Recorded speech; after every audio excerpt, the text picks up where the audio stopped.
Hello, and welcome back. We will be covering the three areas of universal design for learning: engagement, representation, and action and expression. If you've not already watched our first video on what the UDL framework is, please watch that first. Now let's get into it. The first area of universal design for learning that we will be covering is the engagement section.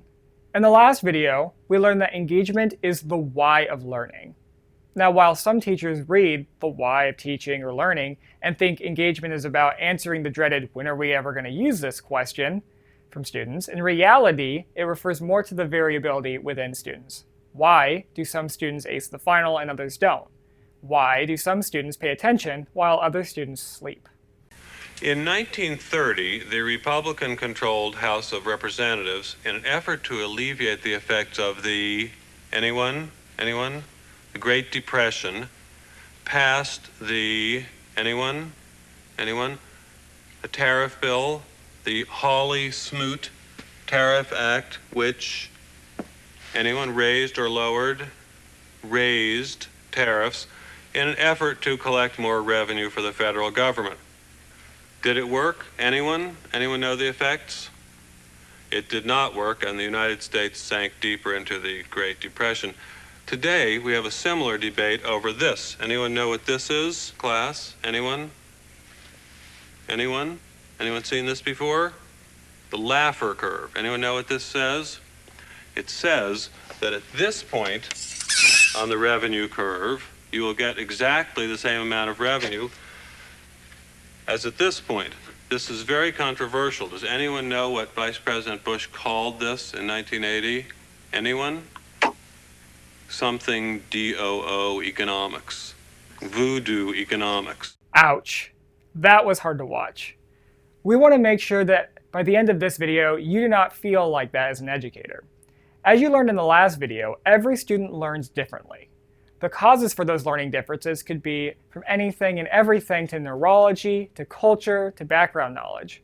Some students might be more successful working alone, while others succeed at collaborating with their peers. When it comes to engagement, there's no one way that will capture every student, meaning multiple options for engagement is essential.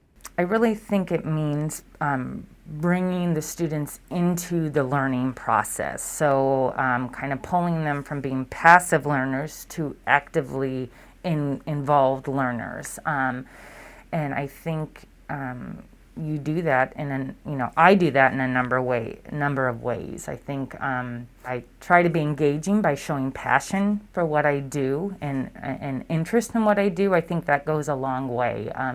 I think if you're not passionate about and model that passion or show that passion to your students, it's going to be really hard for them to get interested or excited about the content they're learning about. I think there's lots of different ways to do this. You just have to be willing to let go of some of that control and invite that engagement. In being in teacher education, the whole point of teaching teachers is you do it in a manner that models what you hope that they're doing, and you want your teachers to be engaging. So you have to have the knowledge to be able to teach it, to be able to explain it. And you see the engagement. I guess in my classes, we do so many different kinds of discussions and activities and cooperative learning groups that you see the students being engaged and can see how that translates into what their future classrooms can look like. So being engaging is really, it's connecting with people.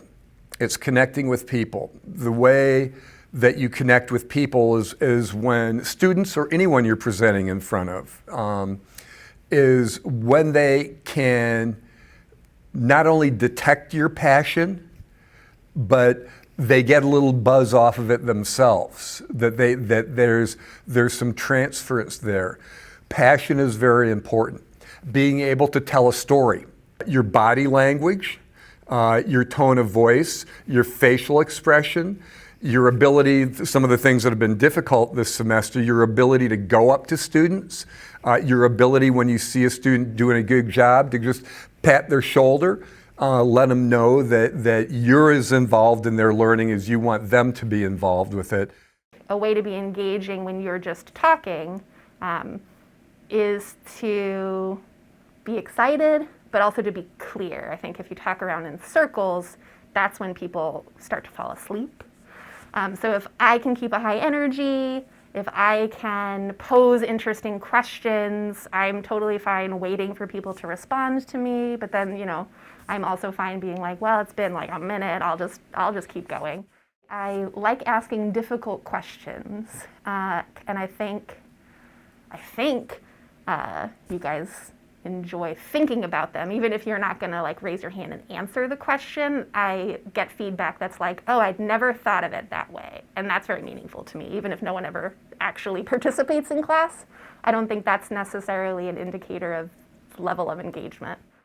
When I'm looking at my content and what I want students to learn, there's some things that I have to teach and I have to give them that information, but then it's the application. Teaching is application. And so it is providing them the venue in order to apply. And so sometimes if the content is just something that I have to share, that's more difficult than thinking it through and going, how do I get them to do something with it? What does the application side look at? Well, I have two boys, and the youngest one now is not much older than the students that I have. He's actually 26 now. He graduated a couple years ago. So I kind of grew up with having boys of my own that grew up in the generation of the students that I have now and that I've had for the past about 10 years. And there's a healthy dose of brain science that backs up just how different all students are engaged in learning. According to brain-based education expert Eric Jensen in 2013, the brain chemicals that drive engagement in the classroom are serotonin, dopamine, cortisol, and norepinephrine. The most relevant neurotransmitters to the area of engagement are serotonin and norepinephrine. Serotonin controls the pleasure center of the brain, which is why we find certain tasks more pleasant than others. Norepinephrine operates primarily in the amygdala and is thought to have a strong influence on where we direct our attention. These neurotransmitters are constantly affected by external stimulation, and your classroom is no exception. The better your instruction, the more your students learn. Engagement in a universal design for learning framework can be broken down into three areas: recruiting interest, sustaining effort and persistence, and self-regulation. It's specifically calling on them. It's specifically and intentionally putting them into groups. It's kind of making those small groups happen. It's like any teaching. If I'm just waiting for certain students just to ask questions or be called on or something like that, then it's really easy for students to not be engaged. But if you put together learning groups and discussion groups and call on different people, then you can engage those students that would typically just want to sit back and be quiet and not participate. I think my go-to is if I'm not getting very much from the class, I will just sort of switch to a small group activity, because my experience is you are more likely to talk to other peers than you are to just like raise your hand and say something in class. If I hear them telling it to someone else, I don't care if they're willing to tell me. I heard them talking to other people, and that's sort of what matters to me, is that they've had an opportunity to think about it, talk about it, and like hear someone else's perspective about it too. Because I totally understand. I mean, I was this sort of student. I'm like, I don't know. And so if they're in a small group and someone else in their group, you know, thinks they know or has an idea, then they're like, oh yeah. And then that student might be more likely to have their own opinion about it and not just, well, my teacher said X, so X must be what to do. Well, part of that, as I mentioned, are group activities. Part of that is questioning and answer sessions. Part of that is besides group activities, as I mentioned before, dyads turning to each other, and then that can lead to questioning. And of course, also quizzes, tests, and projects as well. So those are about the 3 or 4 different approaches that I use. It would go back to participating in discussions. It might be doing some homework and coming in prepared with a summary of something that was read. It can be a quiz. It can be role playing, and that they're actually acting out. And again, going back to the application of they're applying something that they're doing. And so I think those are the different ways throughout the course of a semester that students have the opportunity to show that they've learned. It's looking at the different ways that students can learn and then they're able to show it. And so are they more verbal? Do they need to be able to write it more? Those are the different things I think we do throughout the semester rather than just one measurement at the end of the semester. We're going to take quizzes, we're going to take a midterm or final, and we're done. There's got to be other ways to do it. For my online courses, I present multiple formats of content, and I also allow kind of multimedia formats for students when they engage in the course. So, participating in discussions in different ways, participating in group or partner assignments, with case studies, having them really critically think about the content. So, not just sticking to one format, thinking about how we can, tap into everybody's strengths, utilizing different formats for learning. Something I love that lots of people don't love is a discussion board, but I feel like I do a discussion board slightly different. I feel like that's a great assessment for me because I see both what the student did originally, and then in their responses to peers, I can see them like taking pieces of other people's thoughts, which I like. And in teaching, that's really important to not just think you're all by yourself and have to do it your own. So discussion boards are one way. Quizzes, I'd say like most people hate them. I never really enjoyed them, but it's a very effective way to find out something really basic. And so for readings, I tend to use quizzes as a way to measure if people read rather than write a summary. I don't want to read people's summaries of chapters. I read the chapter, I know what it's about. So, but quizzes also shouldn't be tricky. It shouldn't be like there's something hidden in paragraph 4 on page 82. It should be like the main idea of this, what do I hope you remember out of all the words you read? And so they should be easy.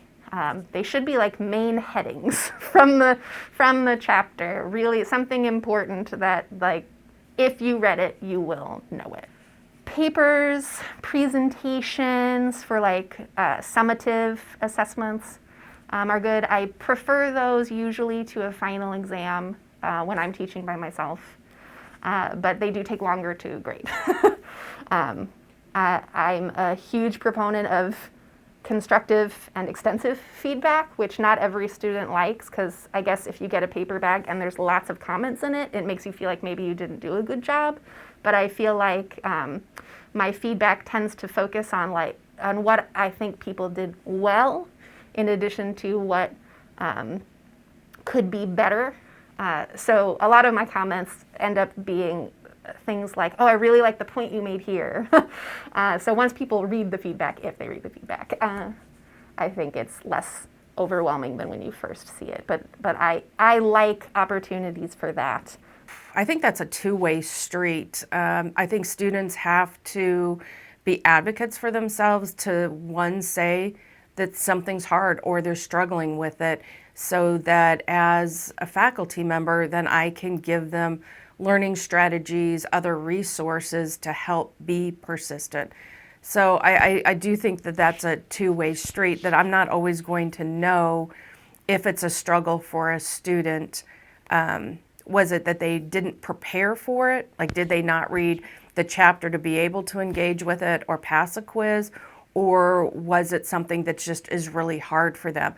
And if they are able to say that, then I can say, did you do X, Y, or Z to better prepare yourself to be able to learn the material? Because there's a lot of resources out there to help students with that process of learning and persisting with it.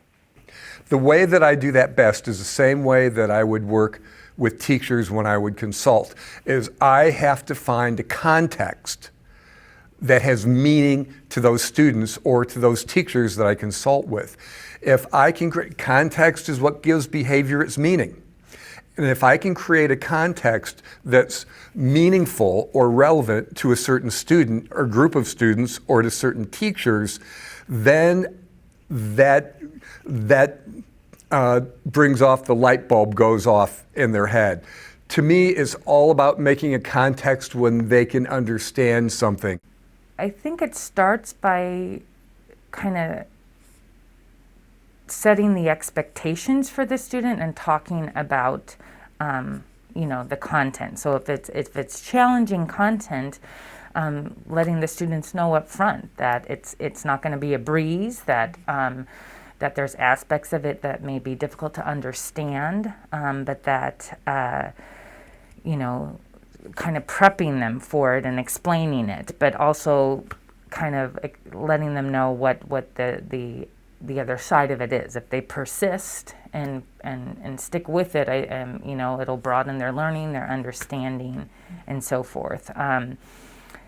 And so I think that's definitely how I start. And then being available to them if it becomes difficult. I think constantly checking in and ensuring that they're participating, that they're understanding, and then being available to support them when they're not. I think I tend to use my awkwardness to help bring a community together, because I am a hugely awkward person. And I think I point that out at times. I'm a fan of like a corny joke. And so I think something that sometimes brings a class together as a community is just being like, she's a little weird, right? And it gives everyone permission also to be a little less self-conscious about like, oh, she doesn't care if I ask a stupid question. She doesn't care if I get it wrong. But I think I managed to do that online too. Hybrid is more difficult. Just like with this camera, looking at a camera versus looking at a person is difficult with like in person versus Zoom on a computer. So I do feel a little more split in a hybrid situation. So I'll be interested to see how students felt this semester as far as being part of or not part of the class community.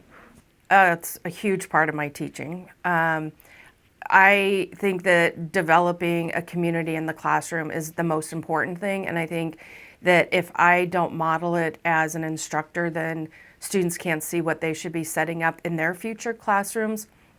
And so, and I care about my students, and so I will ask them, what's going on in their lives. I will share what's going on in my life. Whatever happens, to be able to have that community to support each other. And that's both, frankly, right now when we're in live classes or even when we're teaching at a distance, of making sure students understand that it matters and that their lives matter. And if they're struggling, then that's something we can share and support each other within the classroom. Again, setting the expectations, so letting students know that we're all here to learn together, that we want to ensure that everybody feels heard and their voice is welcomed. So again, setting that expectation up front. I think being inviting and welcoming and personable helps. And if you let go of some of that control and allow some spontaneity in the sense of just student-free responses, or going kind of off script and engaging in dialogue that you weren't necessarily planning, I think that really allows students to be more comfortable. But I think it's really setting the stage for that as an instructor and inviting that up front. Sometimes I have to do very little, and students will create their own communities. Sometimes that's good, and I use the word community for that. And sometimes that's bad. I use the word clique for that. And so I've had classes where the communities have positively developed on their own. I've had classes where there have been cliques that develop, and then to build the community, you have to do activities that take people away from who they're used to.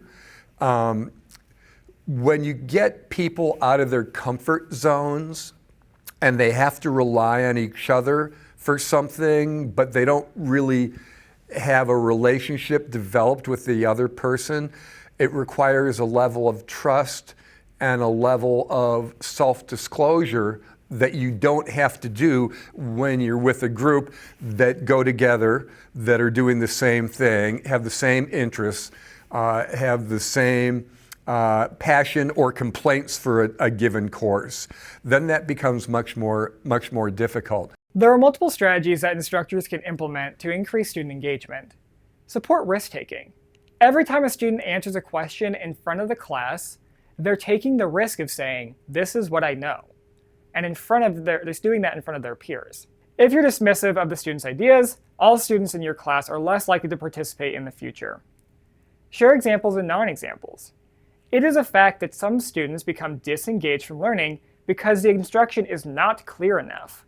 When students can't determine what the concept you want them to understand is, they're more likely to use negative self-talk and disengage from instruction. Increase opportunities for collaboration.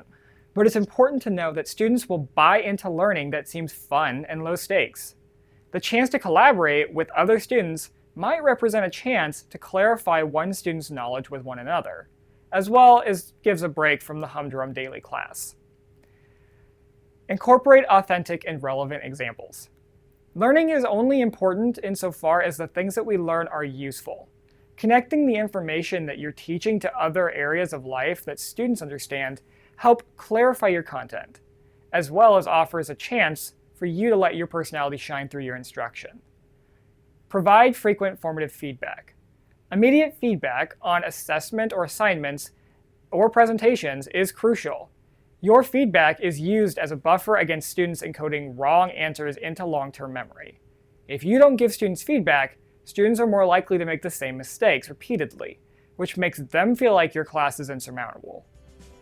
These are just a few options to increase engagement, but at the end of the day, nobody will know your students like you do. Trust your gut and build relationships with your students.